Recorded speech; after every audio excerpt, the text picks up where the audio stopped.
Bismillahirrahmanirrahim. Assalamualaikum warahmatullahi wabarakatuh. Perkenalkan, nama saya Yasin Ibnu Akmal. Saya adalah mahasiswa PPG Prajabatan Teknik Otomotif dari Universitas Muhammadiyah Purworejo. Pada kesempatan kali ini, saya akan mempresentasikan perjalanan pendidikan nasional pada mata kuliah Filosofi Pendidikan. Sejarah pendidikan nasional itu diawali dari pendidikan zaman kolonial, yaitu pada tahun 1854, di mana beberapa bupati mendirikan sekolah kabupaten.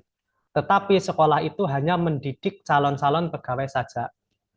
Di tahun yang sama berdiri juga sekolah yang bernama Bumi Putra, yang hanya memiliki 3 kelas, di mana rakyat biasa hanya diberikan pelajaran-pelajaran dasar seperti membaca, menulis, dan menghitung saja. Berikutnya kita akan membahas secara singkat perjalanan kurikulum pendidikan nasional. Diawali dari kurikulum pertama kali di Indonesia, yaitu kurikulum 1947 sampai kurikulum Merdeka yang saat ini digunakan. Kurikulum pertama di Indonesia yaitu kurikulum 1947. Kurikulum ini dikenal juga dengan nama Kurikulum Rencana Pelajaran 1947. Kurikulum ini lebih menekankan pada karakter peserta didik untuk menanamkan rasa kebangsaan yang kuat pada peserta didik. Di kurikulum ini masih belum menekankan pada kemampuan kognitif peserta didik. Berikutnya kurikulum 1952, disebut juga dengan Kurikulum Rencana Pelajaran Terurai 1952. Kurikulum ini lebih menonjolkan bahwa setiap mata pelajaran harus berhubungan langsung dengan kehidupan masyarakat, serta harus dapat membangun kesadaran diri sebagai bangsa Indonesia. Pada kurikulum ini, mulai terlihat arah pendidikan nasional, mulai dari isi materi pelajaran serta kompetensi guru. Guru hanya mengajar satu mata pelajaran saja, dan pedoman pelaksanaan pembelajaran di kelas dalam bentuk silabus. Berikutnya, kurikulum 1964, disebut juga dengan Kurikulum Rencana Pendidikan 1964. Inti dari kurikulum ini adalah menggambarkan keinginan pemerintah agar rakyat Indonesia memiliki akademik sejak mulai tingkat sekolah dasar. Pendidikan lebih dipusatkan pada program Pancawardhana, yaitu pengembangan moral, kecerdasan, emosional atau artistik, dan kesehatan jasmani. Berikutnya, Kurikulum 1968. Kurikulum ini lahir akibat perubahan politik di Indonesia, yaitu dari Orde Lama ke Orde Baru.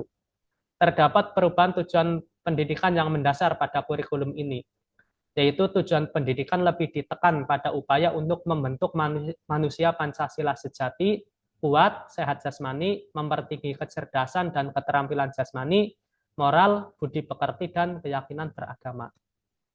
Berikutnya, Kurikulum 1975. Kurikulum ini lebih menekankan pada pembelajaran yang efektif dan efisien. Lahirnya kurikulum ini dipengaruhi oleh perubahan manajemen pendidikan, yaitu manajemen by objektif. Pada kurikulum inilah mulai dikenalkan satuan pelajaran, yaitu rencana pembelajaran setiap satu pokok bahasan. Dengan adanya rencana pelajaran ini, tujuan pembelajaran di kelas dapat dilakukan penilaian yang lebih terukur.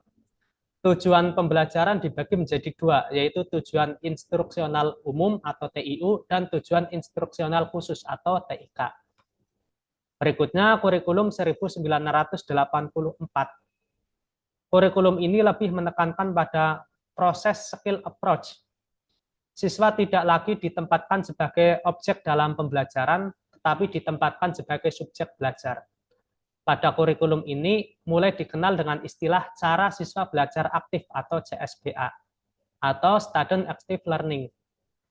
Perubahan pendekatan ini di lapangan banyak mengalami kendala karena guru masih belum terbiasa mengaktifkan belajar siswa. Guru yang terbiasa memberi materi pelajaran secara langsung atau direct instruction mengalami kesulitan saat harus beralih mengaktifkan siswa belajar.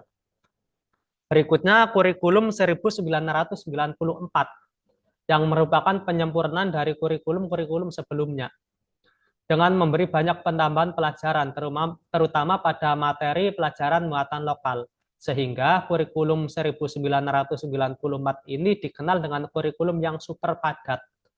Kurikulum 1994 dikenal dengan nama Kurikulum Tingkat Satuan Pendidikan atau Kurikulum KTSP. Berikutnya Kurikulum 2004. Kurikulum 2004 atau disebut juga dengan kurikulum berbasis kompetensi KBK ya, adalah kurikulum yang menekankan pada pemahaman, kemampuan, dan kompetensi tertentu yang berkaitan dengan pekerjaan di masyarakat. Ciri khas kurikulum ini adalah menggunakan pendekatan kontekstual, pendekatan keterampilan, integrasi mata pelajaran, pembentukan karakter siswa, mendorong pembelajaran aktif, dan pengembangan sikap ilmiah. Berikutnya kurikulum 2013.